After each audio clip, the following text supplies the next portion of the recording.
인사드리겠습니다. 샘솟는 교회 안남기 목사입니다.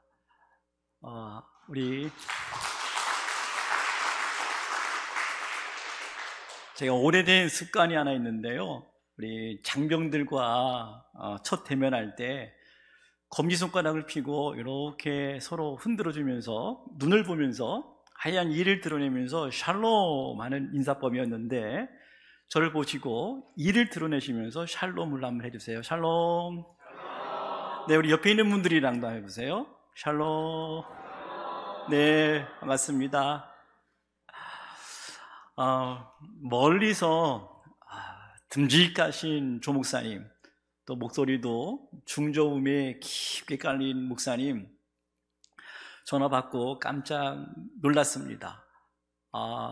저를 기억해 주시고, 또 장로 안수집사 헌신 예배는 저도 30년 목회를 했는데요, 94년도에 안수받았으니까 장로 안수집사 헌신 예배는 처음인 것 같습니다. 원래 있었나요? 제가 어쨌든 장로님, 또 재직들, 안수집사, 또 권사님들 이렇게 해서 구별돼서 헌신 예배 드리는데, 함께 영적 아비된 우리 어르신들과 함께 말씀을 나눌 수 있게 되어서 큰 기쁨과 영광입니다. 할렐루야. 네, 감사합니다. 여러분, 우리가 예수를 그리스도로 믿고 난 후에 예수님께서 우리에게 주신 두 가지의 사명이 분명히 있죠. 하나는 예수님께서 승천하시면서 모든 족속으로 제자를 삼으라, 그리고 아버지와 아들과 성령의 이름으로 세례를 주라 하는, 이것은 대위명령입니다. 또 하나 있다면 사도 베드로를 통해서 주신 말씀, 너희가 그리스도 예수 안에서 자라가라 하는 명령을 분명히 우리에게 주셨습니다. 여러분 아시죠? 한 개인이 성장하기 위해서는 아주 기본적인 요소가 가족입니다. 그래서 그 가족 안에 특별히 엄마도 어떤 엄마냐 하면 충분히 그럴듯한 엄마, 충분히 좋은 엄마. 여기에서 좋은 엄마라고 하는 것은 완벽한 엄마 결코 아닙니다. 저를 한번 따라서 해주세요. 그만하면 되는 엄마. 시작. 다시 한번, 적절히 좋은 엄마. 여러분, 이 세상에 완벽한 엄마가 어디 있겠습니까? 그러나 적절하게 아이들의 마음을 그래도 숨을 쉴 수 있도록 들어주고 또 함께 느껴주는 그 정도의 엄마면 아이들이 잘 자랄 수 있다라고 하는 것이 심리학에서 하는 이론 아니겠습니까? 그리고 또 하나 있다면 울타리가 되어주는 아버지가 있어야 됩니다. 여러분, 우리 사람의 본성이 그냥 충동적으로 우리가 하고 싶은 거 해야만 하는 그러한 충동성이 우리 안에 있잖아요. 그때 권위를 가지고 아버지가 이제 그만 여기까지 해줄 수 있는 울타리가 되어주는 아버지가 있어야 아이들이 듣고 이러면 안 되겠구나 하면서 최초의 윤리와 도덕을 배우면서 아이들은 성장할 수가 있다는 것입니다. 여러분, 이런 의미에서 엄마와 아빠의 따스하고 그리고 규격이 있는 권위적인 그 가정에서 자란 아이들은 자신에 대해서, 더 나아가서 세상에 대해서, 더 나아가서 신앙적으로는 하나님에 대해서 좋은 이미지를 갖게 됩니다. 특히 엄마 아빠의 충분한 사랑을 받은 아이들은 이런 자기 존중감을 갖게 됩니다. 나는 살아있구나. 나는 이 정도면 괜찮구나. 나는 할 수 있구나. 그래, 세상은 안전하구나. 세상은 내가 해도 되겠구나. 세상은 그래도 아름다운 곳이구나 하는 긍정적인 생각, 긍정적인 마음을 품게 된다고 하는 것입니다. 여러분, 제가 굳이 설명을 하지 않아도 다 알고 있잖아요. 여러분, 교회도 마찬가지 아니겠습니까? 이제 갓 태어난 새 생명들이 영적으로 건강하게 성장하기 위해서는 교회 구성원들이 영적 부모된 자들이 이 정도면 됐다. 그래서 안아주고 또 들어주고 또 세워줄 때 그 교회는 건강하게 잘 성장할 수 있다는 것입니다. 여러분, 종교개혁자 깔뱅이요 이런 말을 했잖아요. 하나님은 순식간에 자녀들을 완전하게 하실 수 있다, 없다. 여러분 어떻게 생각하십니까? 제 얘기가 아니라 하나님은 순식간에 자녀들을 완전하게 만드실 수 있다, 없다? 있다. 그런데 하나님은 그렇게 하니 아니하시고 그 역할을 교회에 맡겼다. 그것도 목사와 교사에게 맡겨서 한 생명이 자라도록 성숙하도록 하나님께서 교회를 맡겨주셨다 말하고 있습니다. 오늘 우리가 함께 묵상하고자 하는 요한 1서의 말씀은 예수님을 가장 가까이에서 보고 예수님의 말씀을 가장 가까이에서 듣고 그 누구보다도 예수님의 사랑을 많이 받은 영적 아비가 된 사도 요한이 흩어져 있는 그리스도인들 1세기에 그 외부의 극한 박해와 그리고 내부의 이단 사설이 흉흉한 그 때에 예수를 그리스도로 믿고 하나님의 자녀가 된 자녀들을 향해서 떠나가서 하늘나라 가족이 된 그러한 영적 공동체를 향해서 진심이 담긴 격려와 칭찬과 위로와 때로는 책망의 메시지를 준 편지가 요한 1서, 요한 2서, 요한 3서의 말씀입니다. 특별히 요한이 그 성도들을 향해서 호칭을 하고 있어요. 그 호칭을 보면서 그 단계별로 맞는 그러한 위로와 격려가 있겠구나 하는 것들을 우리가 발견할 수 있는데 맨 먼저 나오는 호칭의 이름 아이드라라고 하는 이름을 부르고 있습니다. 요한은 그 모든 요한 공동체를 향해서 꼭 기억하라 한 말씀이 있었습니다. 모든 성도들을 향해서 너희들이 이전에는 하나님의 자녀 갓 태어난 어린아이의 상태가 있었다 말씀을 하고 있습니다. 헬라어로 테크나라고 하는 의미인데 갓 태어났다라고 하는 의미입니다. 태어난 자녀에게 확실한 것이 있다면 영적 성숙의 시작이 있다면 그들은 내가 죄 사함을 받은 존재라고 하는 것들을 깨달았다 하는 것입니다. 여기에서 영적 성숙의 단계가 시작되고 있어요. 2장 12절에 보면 이런 말씀이 있죠. 자녀들아, 내가 너희에게 쓰는 것은 너희 죄가 그의 이름으로 말미암아 사함을 받았음이요. 여러분 퍼뜩 떠오르는 말씀이 있죠. 요한복음 1장 12절 영접하는 자 곧 그 이름을 믿는 자들에게는 하나님의 자녀가 되는 권세를 주셨다. 예수 그 이름이 죄에서 우리를 자유하게 하고 심지어 모든 육체의 시험을 이기게 하고 더 나아가서 눈보다 터이게 맑히고 우리 안에 있는 부정한 건 모두 다 밝히시는 저와 여러분이 영원히 전할 복음, 그것이 나에게 날마다 찬송이 되는 그 이름을 믿는 자들에게는 하나님의 자녀가 되는 권세를 주셨다. 그래서 자녀들은 예수를 그리스도로 믿음으로 말미암아 죄의 사함을 받은 사람이라 할 수가 있습니다. 그런데 여러분, 우리가 인정할 것이 있습니다. 우리가 갓 태어난 하나님의 자녀가 되었다고 하더라도 그리스도인이라 우리가 칭함받으며 하나님의 사람으로 살아가지만 지금도 여전히 죄 가운데 있다는 사실입니다. 그래서 아비된 요한은 이러한 상태를 안 거예요. 그래서 간곡하게 말씀하고 부탁하는 것이 있습니다.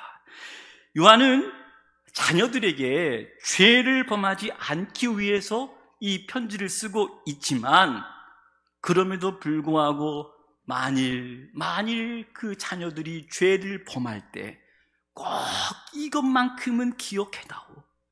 죄 가운데 있지만, 너가 죄를 짓고 있지만 그럼에도 불구하고 이것을 기억해다오.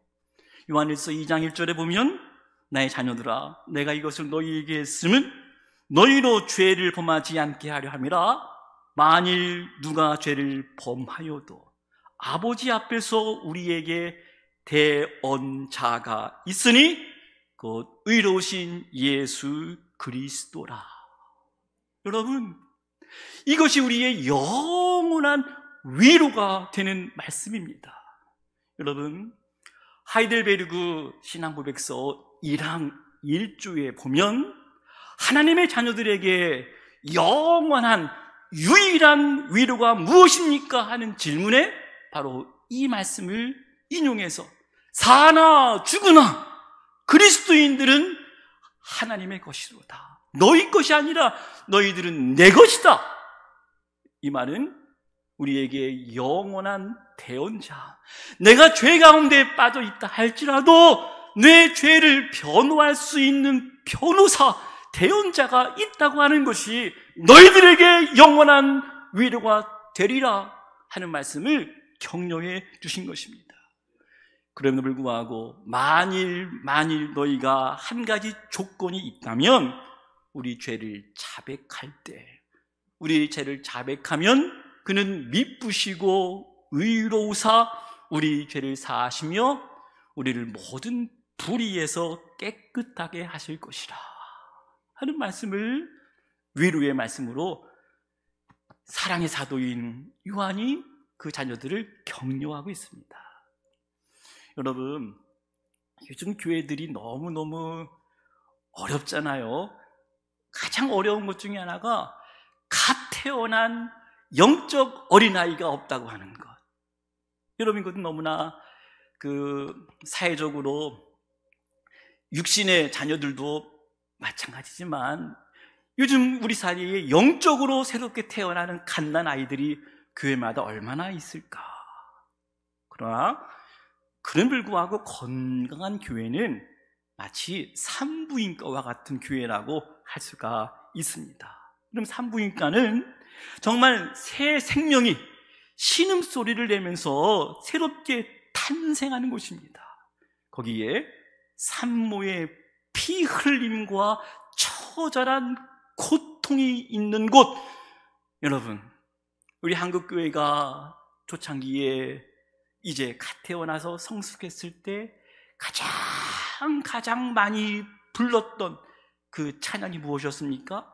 다 그의 피로 말미암아 값주고 사신 보혈의 찬송, 죄에서 자유를 얻게 함은 예수 십자가에 흘린 피로써, 그러면서 교회마다 속죄함의 찬양이 울려 퍼졌을 때 한국교회가 이제 갓 태어난 생명들이 울려났습니다. 여러분, 우리 사랑하는 예본교회, 여러분 잘 모르겠지만 이 교회가 세워지고 정말 눈물로 한 영혼을 살리기 위해서 애쓸 때, 여러분 가장 우리들이 마음 졸이면서 마음을 다해서 함께 했던 것이 무엇입니까? 한 생명이 하나님 앞으로 돌아왔을 때 함께 축하해주고 함께 축복해주는 그 따뜻한 영적인 분위기. 여러분, 혹시나 우리 교회 안에 속죄함의 회개의 노래가, 회개의 기도가 사라지지는 않았는지, 시간이 지나면 지날수록 영적 아비된 여러분들 깊게 묵상할 수 있게 되기를 간절히 바랍니다.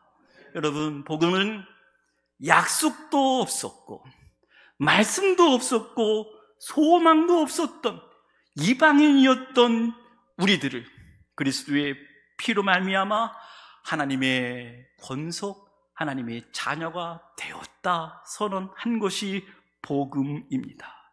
이런 의미에서 성도는 그리스도의 피로 맺은 형제입니다. 이 말씀은 마치 사람이 태어나자마자 누군가의 가족이 되었다고 하는 것처럼 그리스도인이 되었다고 하는 것은 그리스도인이 되자마자 교회의 한 가족이 되었다 하는 것입니다. 이런 의미에서 교회를 저는 하늘 가족이라 부르고 싶습니다.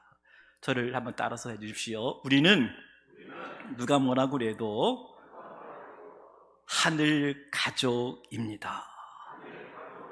여러분, 교회에 갓 태어난 생명이 없다면, 한 생명이 복음으로 말미암아 새 생명을 얻었을 때 다른 어떤 행사보다 더 큰 기쁨의 잔치를 벌여야 할 것입니다.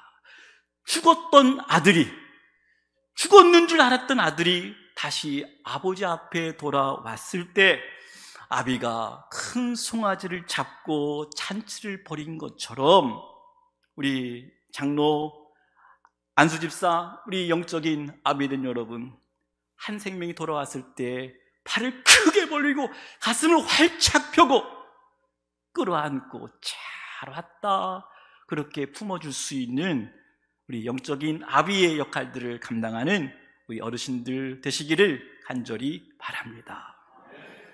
그럼 이 가족 안에 조금 크면 아이들이 있습니다.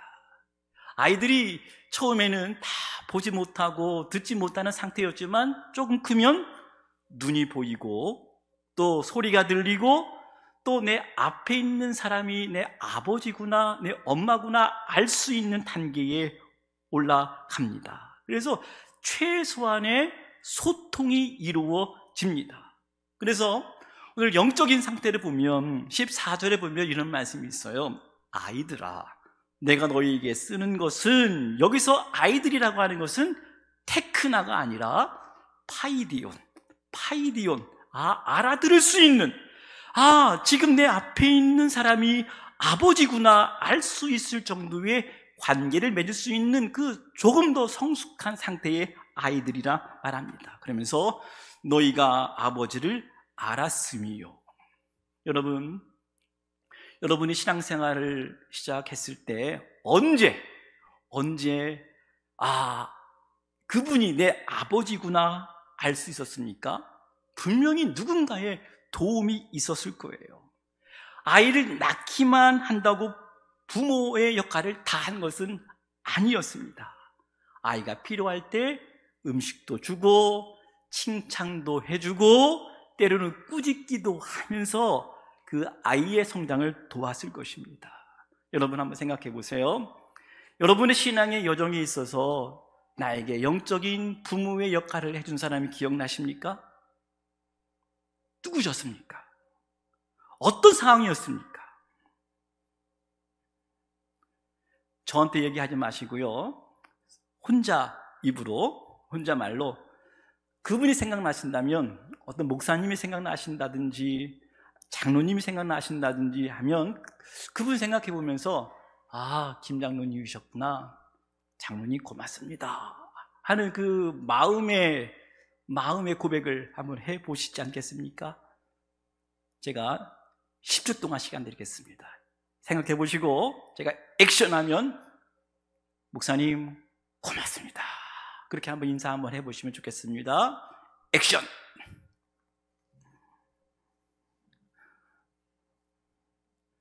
네. 왜 침묵만 하고 계시나요? 나는 나 혼자 컸어 그러실 거예요?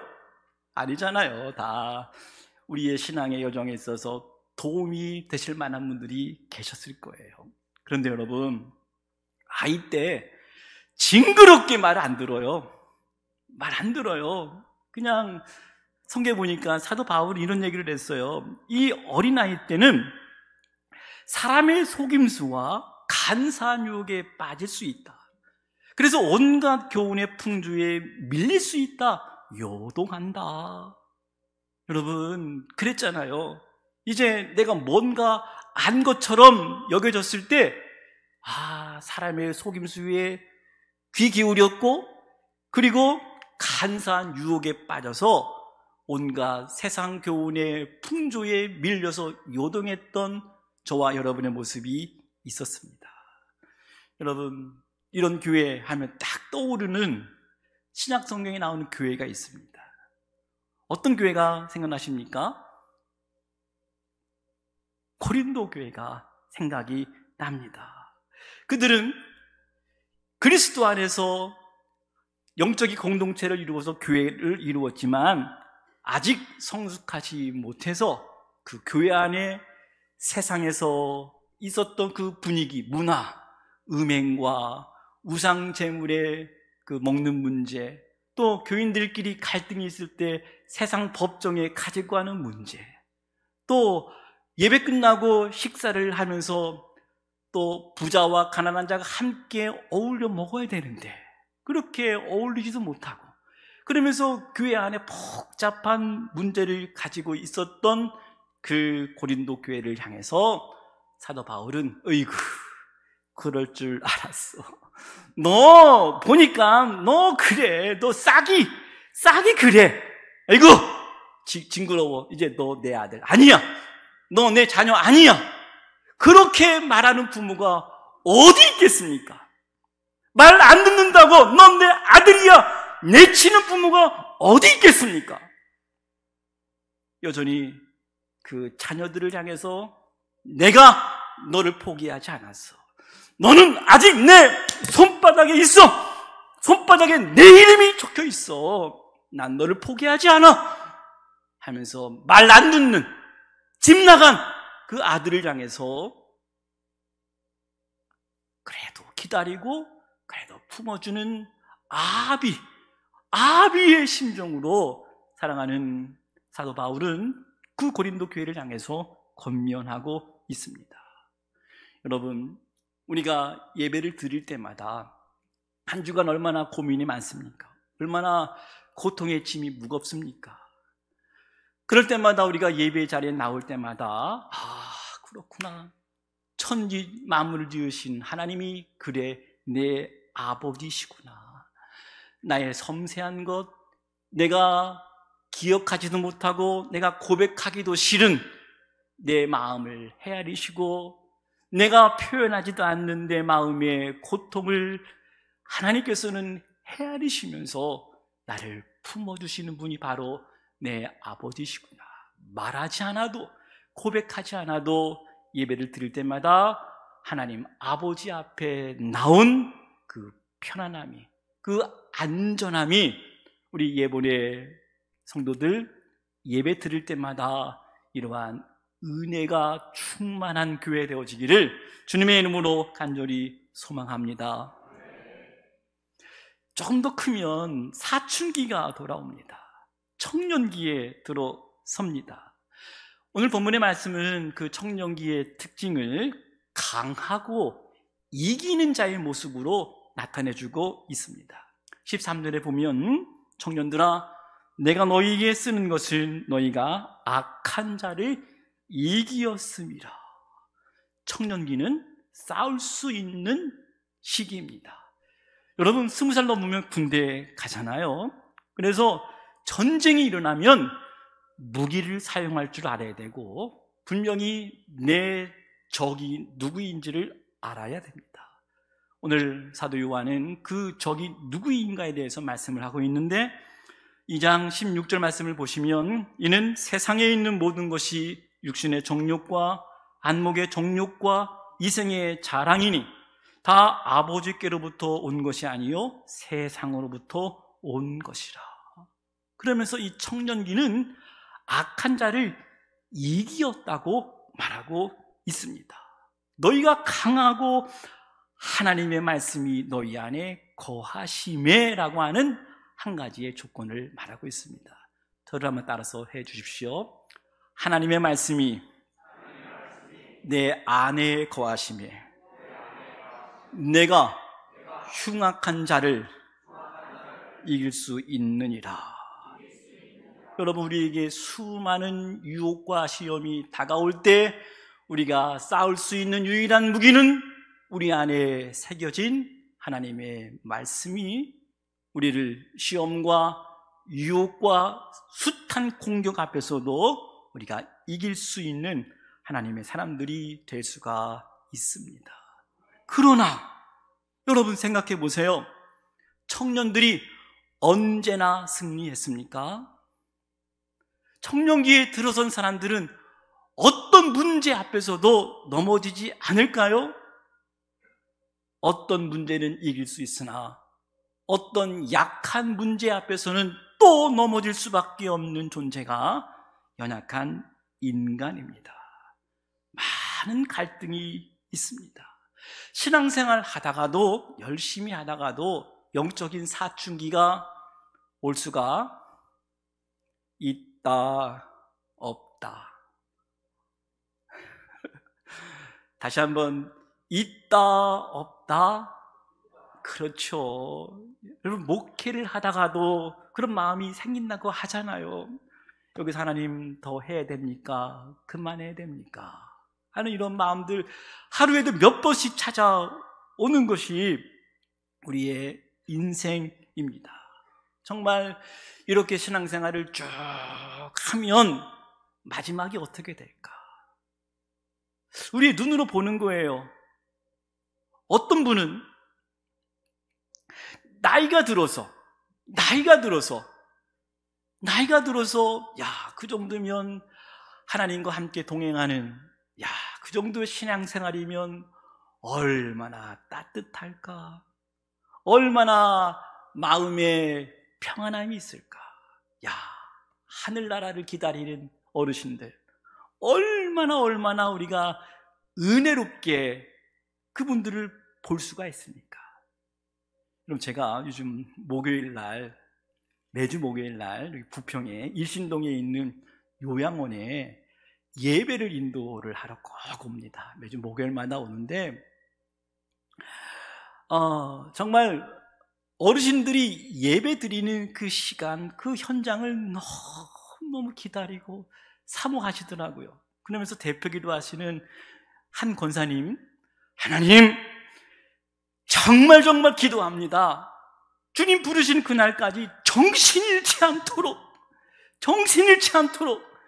이 기도를 항상 빼놓지 않고 기도하시는데, 야, 그래, 저 정도의 믿음 정말 제가 존경하고 10년 동안 요양원 생활을 하시면서도 지금도 정신 잃지 않으시려고 하나님 오늘 부르신다면 제가 기꺼이 가겠습니다 하는 그 마음으로 그 시간들을 기다리는 분들 계신데, 어떤 분들은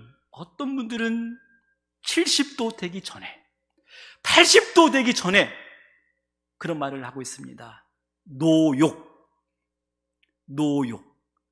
이 노욕에 그 누구도 예외일 수 없다라고 경험되어지는 것이 한국교회의 현실이자 저와 여러분 가정 안에서 경험하고 있는 모습들입니다. 여러분, 청년기에 들어섰다고, 하나님 말씀으로 우리가 무장했다고 우리가 언제나 이길 수 있는 존재가 아닙니다. 누구나 약해질 수 있구나. 누구나 정욕과 탐욕과 이생의 자랑에 넘어질 수 있는 존재가 인생이구나. 우리가 깨달아질 때, 여러분, 이런 비유가 있잖아요. 우리가 산을 오를 때 일부 능선만 넘으면 정상인데 많은 사람들이 그 정상 앞에서 무너져 내려오는 그러한 현상을 우리가 많이 보고 있습니다. 처음에 시작할 때 열심히 올라갔지만 마지막 정상의 부분에서 넘어질 때, 그러기에 성경은 서 있는 자는 넘어질까 조심하라 하는 말씀을 하나님께서 우리에게 해 주시고 있습니다. 그런데요, 마귀는요 이렇게 유혹합니다. 열심히 올라갔어요. 8부 능선에서 넘어졌어요. 마귀는 이러한 사람들을 향해서 어떻게 말할까요? 어떻게 공격할까요? 그래, 너 이제까지 살아온 것 다 거짓말이야. 너 위선자야. 너 끝이야. 그만해. 세상 사람들이 너를 어떻게 보는데. 내려와. 너 인생 정직했다고, 진실했다고, 열심히 살았다고 말하지 마. 그러면서 마지막 넘어진 그 하나를 걸고 우리의 인생을 망가뜨리려고 하는 괴계가 바로 사탄의 괴계입니다. 여러분, 하나님은 거기에서 넘어진 자들을 어떻게 권면하실까요? 어떻게 말씀하실까요? 그래, 넘어졌으면 넘어진 그 자리에서 다시 일어나. 내가 너를 포기하지 않아. 힘들고 지쳐 낭망하고 넘어져 일어날 힘 전혀 없을 때에 조용히 다가와 손잡아 주시는 하나님의 말씀, 너는 내 아들이라. 여러분, 복음은 갓 태어난 어린아이들에게만 들려주는 복음이 아닙니다. 사춘기에 있는 아이들에게만 들려지는 것도 아닙니다. 너는 내 아들이라 말씀하시는 주의 복음은 어른이나 아이나 청년기에 있는 모든 사람들이나 실패한 목회자나 그리고 고통 가운데 있는 어르신들이나 이제 내일을 기다리고 준비하는 그 병든 모든 사람들 향해서도 여전히 변함없는 너는 내 아들이야. 너는 내 딸이야. 내가 너를 내 손바닥에 새겼어. 나는 너를 내 자녀라고 생각하지 안 해본 적이 하나도 없어. 여전히 너는 내 사랑하는 아들이야, 딸이라 말씀하시는 복음을 들어야 될 줄로 믿습니다. 아버지의 기쁨, 하나님의 기쁨은 가장 흐뭇해 하실 것은 이러한 아이와 사춘기와 청년기를 넘어서 지금 열심히 성장하기를 바라고 있는 우리의 자녀들을 향해서 이렇게 말씀하실 거예요. 그리고 우리 예분교회가 개척을 하고 또 성장하는 그 시간 속에 많은 아픔과 고통과 신음과 또 피 흘림의 역사도 있었겠지만, 그러나 그런 과정을 통해서 정말 하나님께서 이렇게 말씀하실 것 같아요. 참 잘 컸구나. 내가 너의 큰 모습을 보니 너무너무 귀하다. 너무너무 멋지다. 그렇게 말씀하실 것 같아요. 여러분, 서로 옆에 있는 분들 보면서 이렇게 인사를 한번 해보시지 않겠습니까? 한번 얼굴만 보세요. 너 많이 컸다.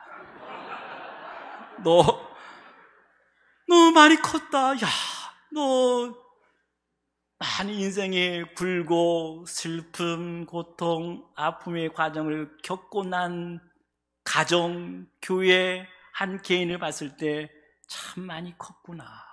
참 좋다. 내가 봐도 이렇게 좋은데 하면서 하나님께서 축복해 주실 줄로 믿습니다. 마지막으로 여러분, 교회에 어른이 있어야 합니다. 영적 아비가 필요합니다.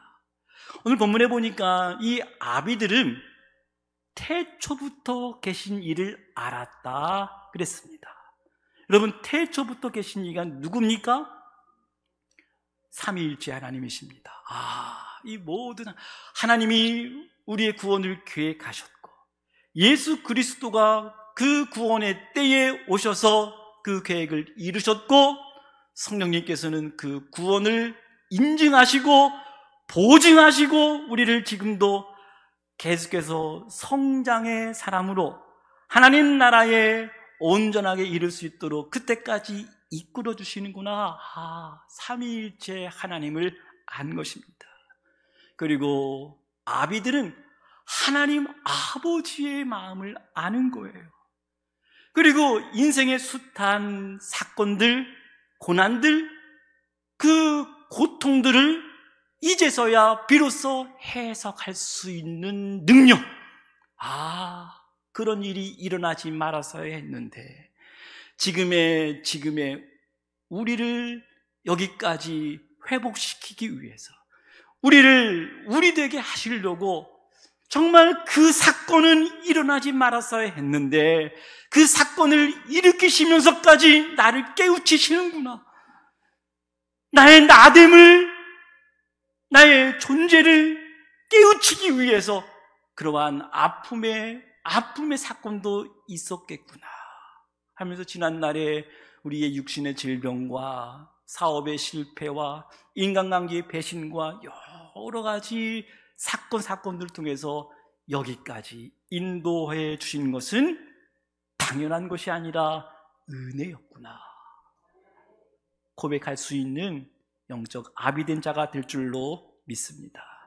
그 무엇보다 아비된 자는 가장 중요한 것, 영원한 것이 무엇인지를 안다는 거예요. 2장 17절에 보면 이 세상도 그 정욕도 지나가되 오직 하나님의 뜻을 행하는 자는 영원히 거하느니라. 영적 아비된 자는 영혼을 압니다. 영혼을 볼 수가 있어요. 영혼의 가치를 알고 살아가기 때문에 한 생명이 영적인 생명을 얻을 때 그 생명은 영혼의 생명을 얻는 것이기 때문에 그 무엇보다도 그 누구보다도 영혼을 얻는, 영혼을 세우는, 영혼을 살리는 그 거룩한 사명을 깨닫고 주님 오시는 그날까지 이 귀한 사명을 감당하게 되는 것입니다. 사랑하는 예본의 장로님들, 안수 집사님들, 여러분들을 예본의 어른들로, 영적 아비들로 세워주셨습니다. 이제 갓 태어난 어린아이가 돌아왔을 때 여러분들은 신발 벗고 두 손 벌리고 가슴을 활짝 열어서 한 자녀가 돌아왔을 때 끌어안을 수 있는 영적인 풍요로운 우리 직분자들 되시기를 간절히 바랍니다. 그래서 다음 세대가 우리 어르신들이 하늘나라 갔을 때 그분들은 영적 아비의 사명을 잘 감당하고 하나님에게로 돌아가셨습니다. 우리도 그 아버지, 어머니를 따라서 저희들도 기꺼이 그 나라를 향할 것입니다 하면서 우리의 다음 세대들이, 우리의 자녀들이 우리 어르신들의 아름답고 평안하고 노욕 없는, 욕심 없는 그러한 모습들을 보여주고 자녀들에게 한없이 베풀고 섬기고 나누어 주면서 이 귀한 영적 아비된 자의 사명을 충성되이 감당하는 예본의 장로님들, 안수집사님들이 되어야 하겠습니다. 놀라운 이 큰 은혜가 이 강단의 이 교회 안에 그리스도의 몸 된 이 예본교회에 풍성하게 차고 넘치는 놀라운 은혜가 함께 하시기를 주님의 이름으로 간절히 축원합니다. 하나님 고맙습니다. 정말 고맙습니다. 피로 값주시고 사신 예본교회에 이렇게 많은 영적인 아비들을 세워주셔서 감사합니다. 주님, 행여나 우리가 인간적인 생각과 또 욕심으로 말미암아 한 공동체를 돌보는 일, 교회의 덕을 세우는 일을 우리가 간과하고 때로는 그 한가운데에서 우리가 아픈 역사의 주인공이 되지는 않을지 심히 두렵고 떨리는 심정입니다. 하나님, 나를 장로로 세워주셨는데, 나를 안수집사로 세워주셨는데 너무나 미약하고 또 우리가 잘 감당하지 못한 우리의 모습들을 보시고 하나님 꾸짖지만 마시고 그래도 잘했다 격려해 주시고 너 충분히 잘할 수 있다 주님 위로해 주셔서 남은 귀한 사명 충성되이 더 잘 감당할 수 있는 믿음의 영적 아비들이 되게 하여 주옵소서. 이번 기회를 통해서 영혼이 한 영혼이 돌아오는 놀라운 새 생명의 역사가 주마다 월마다 해마다 넘쳐 흐르도록 하나님께서 역사하여 주옵소서. 예수님의 이름으로 축복하며 기도하옵나이다. 아멘.